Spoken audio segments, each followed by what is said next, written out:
We are back after a much too long wait. Horrible YouTuber, but here I am, having continued Lazy Larry's journey of standing around and doing nothing while the actual saver of Sanctuary, Naraj is all over the place. If you missed part 1, go check it out. It's alright, and during that part we endured the tedium of poor-powered mercenary attacks trying to kill the Lords of Hell, and while it did work, we hit the rails quite hard on Andariel, losing all our money. American healthcare turned away at the door, so we went to work, and that's where we are starting today, thinking of how to earn a lot of money in a short time. But before we get to the gameplay, let me clear up a few things. I got a lot of comments saying I suck eggs straight from the carton because A, I don't use spells that are considered ideal, and B, I don't use a teleport staff. Now, let's talk about this. I don't fucking suck eggs, I eat ass. Teleport staffs are sold by vendors, like you can find them. It's a little grind, but if you go in and out of town, they'll open up a crate from the supplier and say, oh fuck Larry, we got the new Jordans here for sale, and you say, shit, how much? And they will say a big fucking number, like not unbuyably big, but I currently can't even afford Naraj's dumbass medical bills. I'm not going to be buying a staff with limited charges that cost an arm and a leg, an ass cheek, and one nut. I've got to farm some more. Currently, we already have a lot of tedious grinds ahead of us, so I don't necessarily need teleport charges at the moment. It's not like they're going to be Enigma level charges anyway. You can blow through the whole staff pretty much instantly if you're trying. On the topic of the wrong curses, I have undervalued Decrepify, but to be honest, the Mercenary is so weak currently that I need the bonus damage from amplified damage in most cases. As soon as we get to Nightmare Act 2, give this guy the Pokemon evolution he deserves. We'll get Holy Freeze, and combined with Decrepify, he'll become a major man. Any other concerns, people of the world? Any other pains in your peni you want to share with me? Oh, what's that? I'm a massive Chad and you love every inch of me? Yeah, that's right. Keep that coming. This gives me the green light to go back into the world where Larry is homeless and looking for 20 bucks to reunite with Naraj. There's a few goals to begin with. I'll outline them now. Currently, our gear is dick. It's just no good. We want to start getting on the grind for at least a better weapon and body armor. Helmet is least important currently. As for Larry, I could give a shit what he has on, to be honest. Stacking high resistances and defenses is best, but also getting as much magic find as possible will translate to an easier time getting a randomly good piece of gear for Naraj. In Diablo 2, the magic find statistic on the player character is added to the magic find statistic on the mercenary, so it's one for all in that regard. Now, that's secondary to the actual way we're reasonably going to improve our chances of actually completing this challenge, because the best gearing method by far is rune hunting. Rune words are broken as shit, this is well known, but it's not fully discounting unique gear. There's some obviously good pieces, so we're just gonna have to see what happens as we go forward.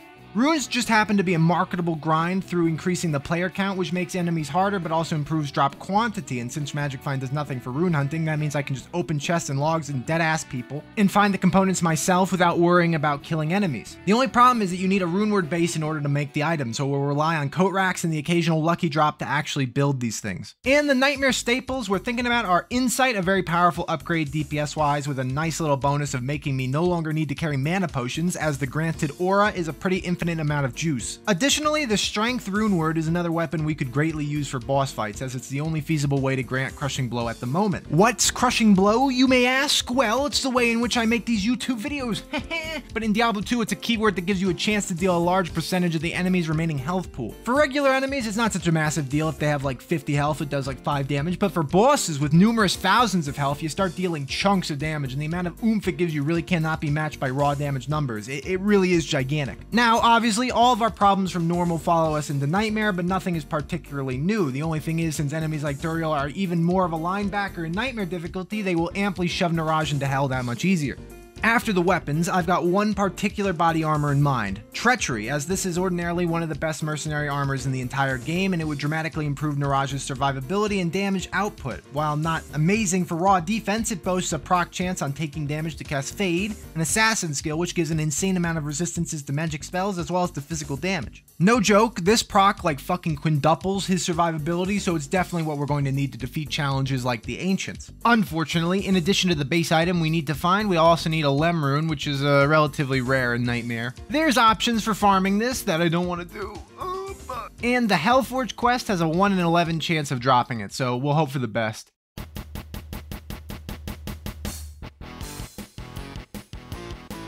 For now, though, I barely have scraps of cash to bring back Naraj one last time before I'm totally broke, so I decide to become a butcher and head over to the secret cow level in normal, hoping that this will prove to be easy enough to get Naraj some new equipment and a bunch of cash simultaneously. But I severely underestimated the level at which Niraj sucks. He currently is at nerd status, like motherfucker can't take on more than 3 8-foot-tall axe-wielding cows at once. Although I can indeed skim the edges, and it goes moderately well, but I can't say this is a get-rich-quick scheme. It's normally such a good place for farming random stuff like runes and charms and gear, but it becomes apparent that the secret cow level is a scary-ass place with hordes of cows coming and going when you don't have any form of AoE. I seriously have to watch Niraj's ass because damn, it's nice, but also because one false step and he's gonna have 3 ass cheeks. After a while of this, we have a nice little nest egg, and it's time to start thinking about getting better gear instead. While a slot machine drop from here sounds fun and all, I can get going on with something more consistent. Malice is a low-level rune word with decent stats, and at least it's, you know, far more improved damage than I currently have. At the low cost of IF-LF, it's a cinch, so I find my weapon base with 3 sockets perfect. Now over to my stash to make my day, and I don't have IF-L and F. What kind of fucking welfare stash is this? So apparently it's Countess time, who has a guaranteed rune drop each kill and will definitely, assuredly, absolutely not take long to get these 3 runes. Definitely not like 4 hours of fucking grinding. And no, it doesn't take long. Holy shit, the subversion. Now we've got Malice and the Phallus weapon, and we have a bump of about 5 to 10% killing efficiency, so that's nice. Our defenses have a limited way to improve, so for the moment I have to accept the Niraj is a bit tissuey, a little brittle around the britches, a little small fuck man. I decided to take a trip to see my good friend L-Bitch the Redeemer and see if I can't get a little lucky and pick up a good helmet or body armor upgrade. I farm for about an hour or so and get nothing except some more pocket change, and that's when I decide I'm tired of Niraj being afraid. It's time he steps up to the plate and serves Andariel on one as we head back to Nightmare difficulty to begin the boss battle again. Look at this run back. Holy shit, the speed, the absolute fury of it all. I can't be stopped. Goodness gracious me. Damn, this is great. All right, yeah, runtime padding complete. The initial thing I hate about this room is that there's a lot of gremlin fucks wandering around and Niraj gets stuck on them all day, and since the shamans infinitely resurrect them, it's a non-stop mercenary trap. To solve this, I build an assload of bone walls to make an elaborate maze with the hope Niraj walks over and takes care of the shamans first. This part is just a solid 50 on the dick scale. After the tedium of clearing the field, Andariel rears her rear once again and the epic battle commences. First, I put up a fence and we stab her like the dickhead from Home Improvement, and then after she Gorbachevs my walls, I use my greatly seductive body to make her kill me instead of Niraj. This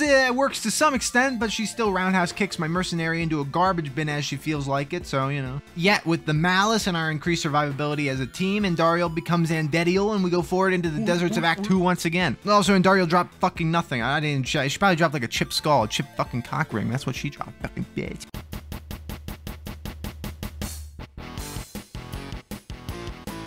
Now that we're here, I strip Niraj out of his gear and talk to this greasy fuck and get the updated model, New Niraj with Cold Aura, which is an AoE slow for everyone nearby my mercenary, and it's ridiculously good. This is now when Decrepify is super beneficial as both the Curse and Aura slow stack, making enemy attack speed like 75% slower. Malice is already showing signs of being bad though, so I still want to use Amplify damage until I get another weapon upgrade. Now we get to roam through the desert, everyone's favorite activity, and Niraj is getting blown up by beetles still. Everyone's not favorite activity, so I figure I also need to get some new body armor to survive things better. I flee from most encounters out here as the experience gain is not so hot and figure I'll just rush straight for the maggot lair. Now, as if it's any different, this place sucks the life out of me and Niraj a few times, quite literally, so that's nice. Fortunately, we're stacked high enough with gold that we don't need to care too much at the moment. I arrive in the final chamber on the 3rd floor, and of course, the aura blessing for the enemies here is Fanaticism, which for all non-D2 fans, thanks for watching this far for no reason by the way, but it's like the best DPS upgrade an aura can grant in the game. Essentially, it makes every enemy Mephisto, so it's really terrible to see so many things with it in this box room. I spend a day here, and I'm reviewing the footage at 1900 speed. Literally, I don't remember it being this bad. It was so bad. But we actually unclog the toilet and get to move inwards and upwards and forwards and towards the next location, the Claw Viper Temple. More like Claw Wiper my ass.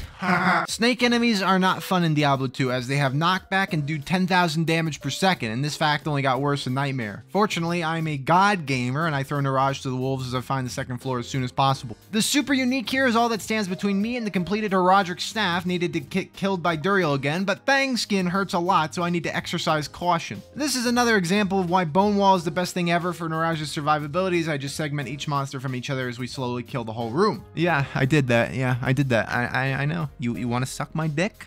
You want to touch my balls? You can. I understand. It's so cool. After this, you know the drill. The palace, the Harambe, the arcane sanctuary, and I'm dead. Yeah, bad place to die. Restart. Goodbye. I have to reset the game several times to get my body back, and then I just, look around some more, die again. Money dwindling. How fun is it to not have any money in game? It's just like my real life. For real, for real. The rest of the sanctuary isn't too bad. Just die more times and stab the summoner to death. Drops nothing. Sag, as them kids say, and then it's time to run to the Talrash's tomb. But first things first, a couple of things. I played the game zoomed in for some stimulation for some reason. Makes it horrifying. Next challenge run incoming. Secondly, I decided to get a strength rune word made, as this is the boss I'm most worried about until the Ancients, as Duriel's knockback and huge damage output could mean I literally couldn't kill him. Half of the time testing things out, the Mercenary would get slowed by Duriel's aura, punch twice and die, so I need to get out of this arena as quickly as possible. Plus, me face tanking Duriel was more of a possibility, but I do not have the ass to take a pounding from Duriel. Pause. So now we're back in normal, farming for a shitty, useless, weak-ass 2-socket base because the actual damage of the weapon is irrelevant. All that matters is that juicy crushing blow chance. If it procs, Niraj is going to deal like 5,000 damage, so the little sprinkling of 20 damage means nothing to me. So there we go. Got the base, have the runes, Am, and Tyr all set to go, put it together, and now we have an excellent weapon for bossing. I put Niraj's other weapon in my weapon switch because the crushing blow diminishes as the fight goes on, so near the end I'll toss the malice back into his hands as it does significantly more when they have lower HP. I'm really like his golf caddy now. It's Tombs time. You'll notice this zoomed in Tombs gameplay and how bad it is. See, I just die, so I zoom out and the game turns into the best ARPG ever made, and it's only an entirely long 2 walk around here to finally find the entrance. We reached Duriel, and okay, fuck, I knew it'd be good, but like, this is, alright, wow, this is very good. Duriel is losing huge swaths of HP per crushing blow hit, and Niraj makes incredibly short work of him. Well, up to a point. I still have to employ the yo-yo method again. Warp to town, buy potions, resurrect Niraj, back inside, another death, weak, useless bastard, and finally dead bug boss again. We get no notable drops as we progress into Act 3. Man, that boss was far easier than I thought. Let's see, a little gear update. So as you can see, we have limited defenses as a sticking point, but decent sticks as a limited point, so at least we have a means of killing Mephisto. At the moment, we're still on the hunt for an insight rune word and body armor that has some notable possibilities, but we'll have to just see what happens as we go on.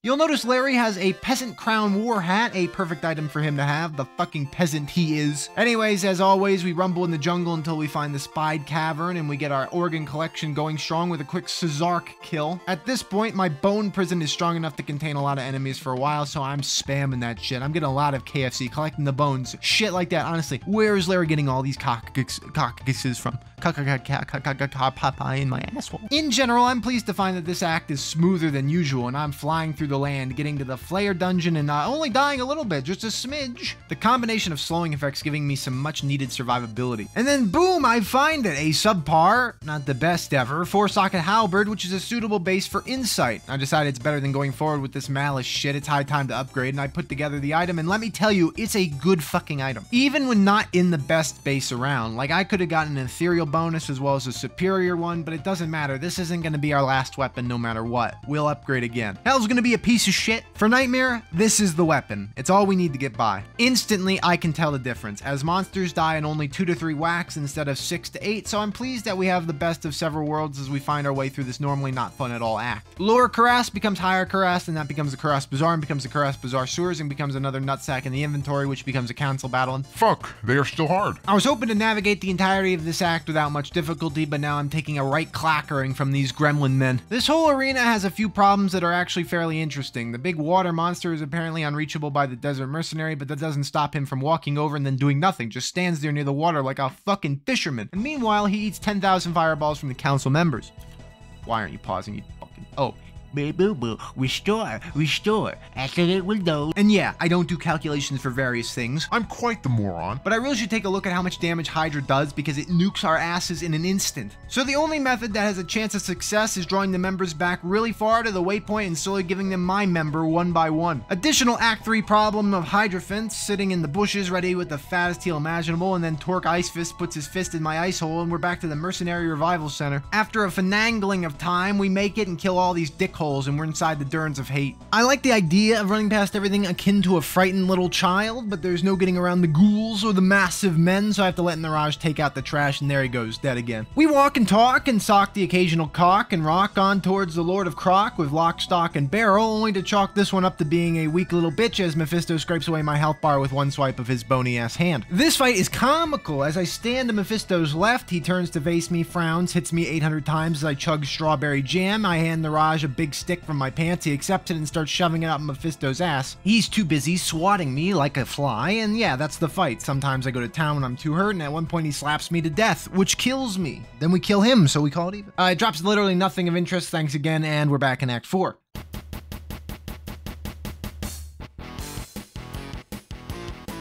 I'm feeling good, feeling motivated, getting nothing accomplished still, but that's okay. We're heading to the Hellforge with that 1 in 11 chance of getting a free Lem rune, allowing me to make treachery ASAP. But coincidentally, on the way over there, I find an ethereal 2-socket serpent skin armor, a pretty nice base, all things considered. And I'm holding a Lum rune right now, but you didn't expect me to have any items worth a fuck, but yum, it's a Lum, and I stick Neph Lum into this armor and make a nice smoke rune word, which is just a little chunk piece, higher defense, really great resistances. Just a solid piece of gear. So, at this point, while Lem is still very much wanted as treachery is far superior for the Mercenary, I'm cooler with my setup at the moment. Unfortunately, stuff around here is durable and insight somehow already feels a bit limp. We suffer a few deaths and we finally get to the River of Flame after I decide running like a scared pie is better than being a tough cookie. There's the door. There's the fucking door if you don't like it. Well, to cut a long story short, Niraj has to kill every single enemy on the way to the forge, and that takes like 35 hours, and then we get to he fist us, and he doesn't, and boom, stone on the forge, here comes Lucky Break Io rune. What the fuck? And then we're in the Chaos Sanctuary. As if this challenge never gets old, it gets old having to systematically clear each Venom Lord and Chaos Knight and all the other gunk in the way. Not to mention the seal bosses are just as fun as ever, with Niraj needing the AAA roadside assistance to not get fucking flattened on every single boss. On Lord Decize's minions, I build an apartment complex to segment the enemies and he still gets 2-shot in record time. Then the Infector of Souls infects my souls. Dearie me, the speed at which these footballers run in and start eating us is legendary. A lot of walls and kicks to the balls later, and we're on the big man himself, Diablo. Now, Nightmare Diablo has a unique quirk where his lightning blast attack is actually off-centered or some shit, and it just misses if you're right in his face. In normal, it always hits, so I have no idea what kind of pasta code this is, but still, it's a nice advantage to have. Unfortunately, this fight is a blender, and Niraj is a sweet, juicy pear, and he's getting shredded immediately. I begin employing some of the yo-yo strategies of opening a town portal, letting Niraj run free and attack for 3 seconds and try to warp him out the instant he's going to die, but unfortunately, there's a lot of attacks that don't allow me to react in time to save him. The aforementioned lightning blast, if it does hit for some arbitrary reason, it will kill him immediately. The River of Flame will turn him into a River of Liquid Man in moments. His freeze attack is survivable, but completely lessens the DPS we put out.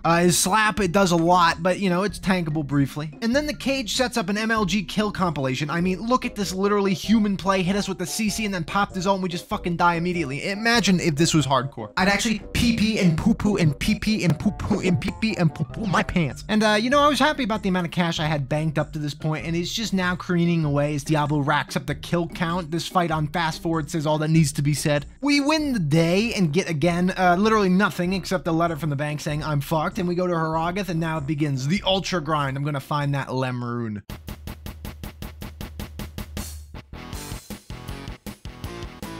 The reason I'm emboldened to find one is that I always begin Act 5 with sending a lot of Eldritch kills because it's good experience and potentially a really good gear upgrade. Well, I found nothing worth a damn until this based base of an ethereal cuirass with 3 open sockets, a very nice base for a Nightmare Treachery. So I figured the odds of finding a Lem rune from lower cuirass super chest farming is a decent probability. For those not in the know this, there's a classification of chests known as super chests, and they just dump out an absolutely dump load of items, being, if I remember correctly, a random assortment of predefined drops out of a pool of like 65,565 options. This information may be wrong. If it is, leave a comment explaining why I'm such a brainless fucking baboon, and also subscribe.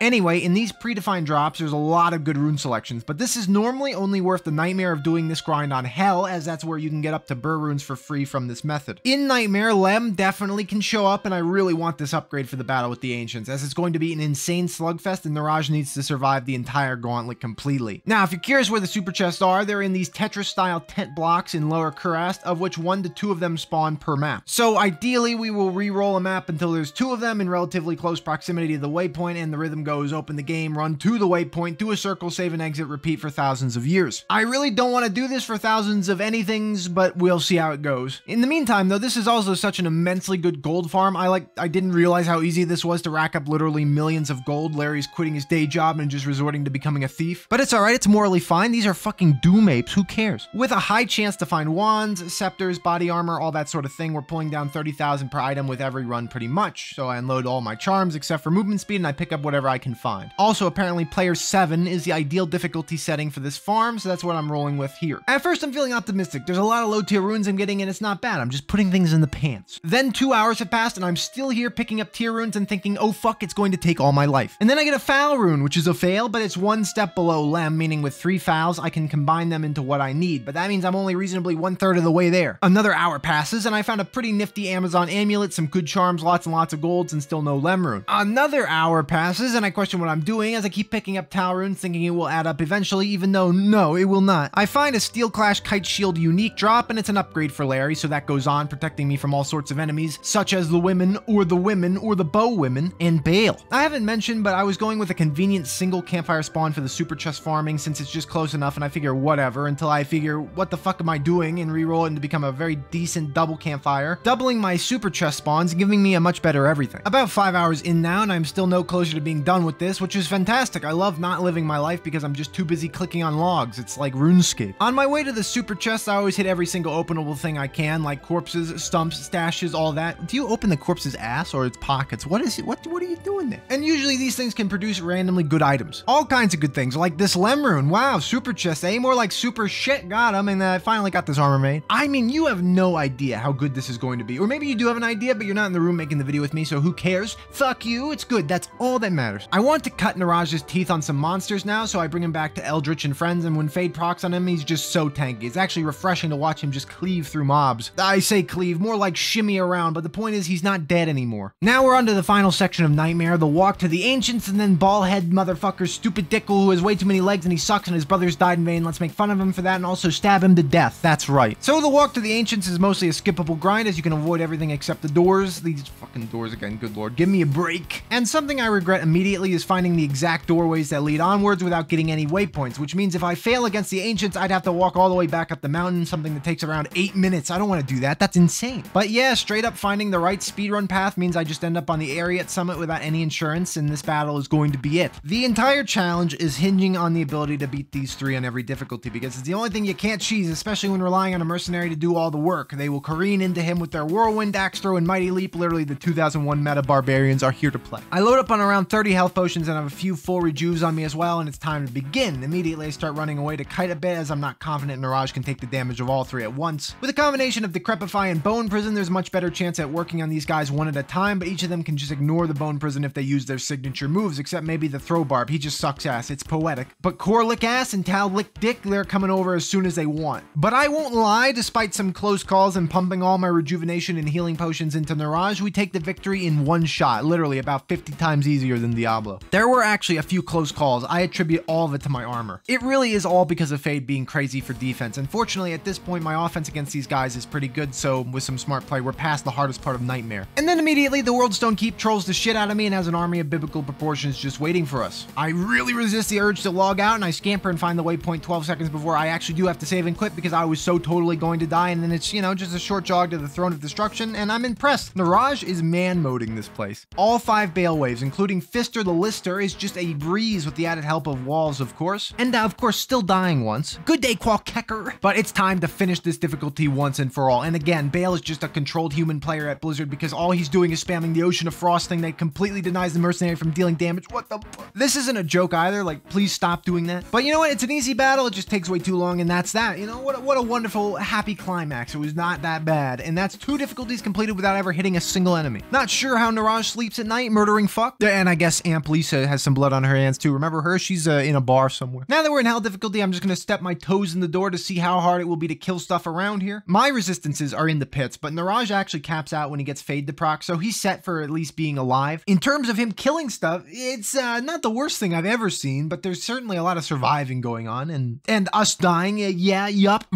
So on the trek through hell, which culminates in a ludicrous battle against the ancients, we need to start getting some endgame gear, and before we can get back to Lower Kuras for some good classic fun of rune hunting again, we need to take care of Andariel and Duriel at their worst. So now I gotta go back to farming for a while. I'll be in my cave if you need me, and I hope you enjoyed, and if you did, send me money. Give me your fucking wallet, Walter. I see that bulge. Take your pants off.